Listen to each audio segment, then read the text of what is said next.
गाडी नंबर 1760 या चित्रपटामध्ये जेवढेही अमराठी माणसं दाखवली आहेत ना, मग तो बिर्याणी विकणारा गुड्डू असू द्या किंवा जावेद असू द्या किंवा वारंवार मलाईवाली लस्सी मागणारा टॅक्सी ड्रायव्हर असू द्या. हे सगळेच्या सगळे अमराठीच, पण या चित्रपटामध्ये मराठी बोलताना बघून खूप भारी वाटलं. कशाला?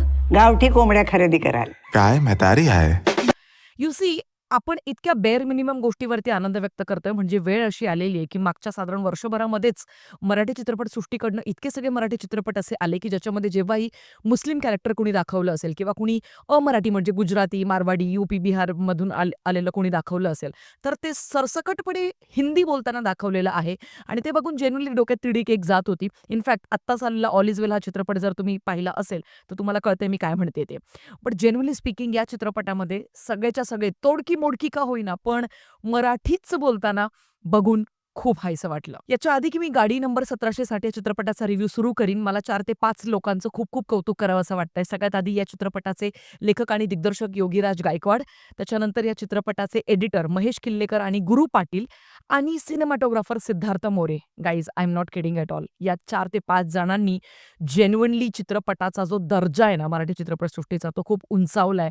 कारण या प्रकारची सिनेमॅटोग्राफी, एडिटिंग आणि डिरेक्शन स्पेशली इतका tight screenplay genuinely speaking वाळवीनंतर मला मराठी चित्रपटांमध्ये कुठेच तो पाहायला मिळाला नव्हता. त्याच्यामुळे खूप भारी वाटलं.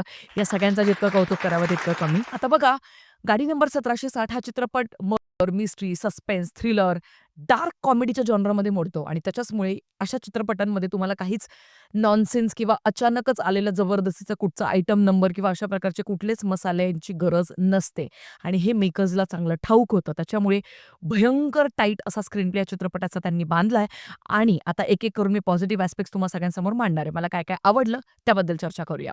सगळ्यात पहिली गोष्ट स्क्रीन प्ले जसं मी म्हटलं, कुठेच तुम्हाला एक्स्ट्राचे काहीच एलिमेंट्स असे पाहायला नाही मिळणार, की जेणेकरून असं वाटेल यार काय म्हणजे हे का दाखवतात? असं कुठेच नाही वाटणार. पुढचा प्लस पॉइंट आहे चित्रपटाचं, की या चित्रपटामध्ये कॉमेडी आहे. तुम्हाला हसायला सुद्धा येतं जेन्युइनली. डार्क कॉमेडीमध्ये काही जोक्स तुम्हाला नक्कीच हसवतात किंवा काही सिच्युएशन्स तुम्हाला हसायला भाग पाडतात. ओळखलं काय जावेद. अरे हा, अरे पोलिसांनी उघडा करून मारला होता ना रे तुला. पण कुठेच असं ना टँग टुईंगवाले साउंड इफेक्ट्स नाही वापरले, त्यासाठी थँक यू.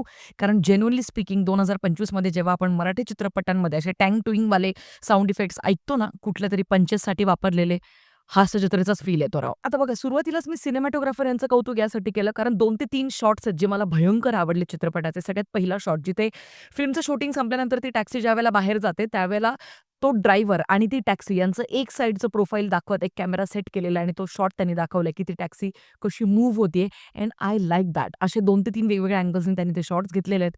तिथे ते जेन्युइनली एक नॉर्मल शॉट पण घेऊ शकले असते, पण इथेच सिनेमॅटोग्राफरची मेहनत आपल्याला लक्षात येते. पुढचा एक सीन जिथे शुभंकर तावडे त्याच्या 2 पठ्ठ्यांसोबत खालती येतो बिल्डिंगच्या आणि त्याला आता कळतंय की बॅग त्याला शोधायची आहे. त्यावेळेला 360 डिग्रीचा त्यांनी एक पूर्ण तो शॉट घेतलाय. त्याच्यामध्ये शुभंकर तावडेचं टेन्शन, एन्झायटी सगळं काही आपल्यापर्यंत व्यवस्थितरित्या पोहोचवलं जातं. आणि अजून एक सीन आहे जिथे प्रियदर्शिनी जाधव आणि प्रथमेश परब हे दोघे जण त्या फ्लॅटमध्ये परत जातात आजीकडे. त्यावेळेला शुभंकर तावडे पहिल्यांदा तिथे उभा असतो आणि अजून कोणाकोणासोबत आहे तुम्हाला चित्रपटामध्ये पाहायला मिळेल. पण ज्या पद्धतीने तो कॅमेरा झूम इन होतो ना शुभंकर तावडेकडे आणि तो त्याचा एक तो अँगल जो घेतलाय गँगस्टरवाली वाइब देणारा, I really like that shot. पुढचा प्लस पॉइंट आणि प्रोबॅबली सगळ्यात बेस्ट प्लस पॉइंट या चित्रपटाच्या क्लायमॅक्समध्ये ना साधारण 15 मिनिटांआधी एक फाईट सिक्वेन्स दाखवलेला आहे. तो भयंकर रिलेटेबल होता यार म्हणजे कमाल.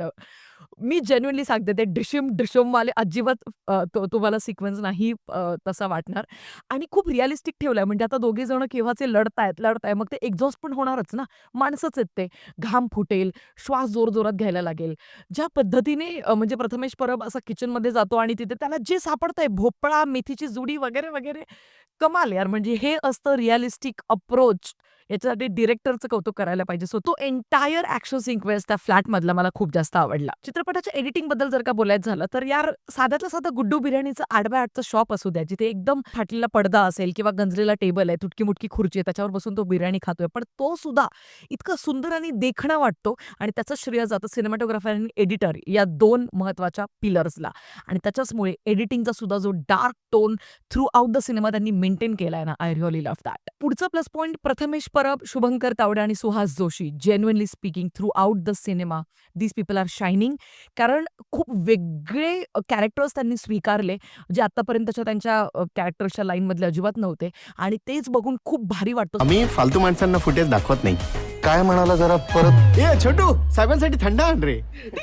सुहास जोशी यांना बघून खूप आनंद होतो, अभिमान वाटतो, की एक गुंडी आजी कशी असू शकते ना, जर ते त्यांनी व्यवस्थितपणे साकारलंय.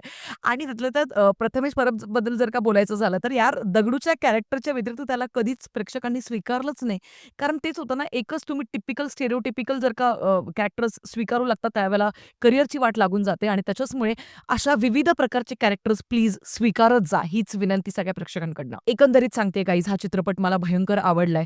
जसं मी ट्रेलरबद्दलचं प्रेडिक्शन केलं होतं, अगदी तेच खरं ठरलं आणि हा चित्रपट जेन्युइनली तुम्हाला खूप इम्प्रेस करणारा ठरेल. खूप जास्त टाईट स्क्रीन प्ले आहे, नो नॉनसेन्स आहे, काहीच एक्स्ट्राचा काहीच मसाला नाहीये आणि सगळ्यात महत्त्वाची गोष्ट ट्विस्ट अँड टर्न्स आहेत. काही प्रेडिक्टेबल पण आहेत, पण काही ट्विस्ट अँड टर्न्स जेन्युइनली चांगले मला वाटले. खूप इम्प्रेसिव्ह काम आहे. पण आता निगेटिव्ह ॲस्पेक्ट्सबद्दल जर का बोलायचं झालं, तर एक किरकोळ 1-2 चुका आहेत. जसं की आता सीसीटीव्हीचा जो एक तुम्ही सीन दाखवलाय, त्याच्यामध्ये सीसीटीव्ही जर माझं दुकान आहे, तर मी रस्त्याच्या पलीकडच्या तिथे त्या एका फ्रेममधला एखाद्या ठिकाणासाठी मी का सीसीटीव्ही इन्स्टॉल करीन ना. मग तो एक प्रॉपर तुम्ही व्यवस्थित मोठी लार्ज फ्रेममधून दाखवून मग त्याला झूम करून मग तशा पद्धतीने थोडंसं रिअलिस्टिक अप्रोच तिथे मिसिंग मला वाटला. आणि दुसरा एक निगेटिव्ह पॉइंट असा की चित्रपट 2 तासांचा आहे, पण आणखीन मे बी एक 10 ते 15 मिनिटांनी तो कमी केला जाऊ शकला असता. आणखीन जास्त टाईटर स्क्रीन प्ले होऊ शकला असता. बट ह्या खूप किरकोळ गोष्टी आहेत. मी या चित्रपटाला देईन 4 स्टार्स आउट ऑफ 5. मला हा चित्रपट जेन्युइनली खूप आवडलाय. It's a must watch film guys. बाकी तुमचा निर्णय आहे. तुम्हाला चित्रपट जर का बघायचा असेल, नसेल बघायचा, काय तुमची मतं मला प्लीज कमेंट सेक्शनमध्ये कळवा. गाडी नंबर 1760 सारखे चित्रपट बनत राहिले पाहिजे राव, हेच पाहिजे होतं आपल्याला. आणि तेच वारंवार आपल्या व्हिडिओज मार्फत आपण मांडत आलो होतो.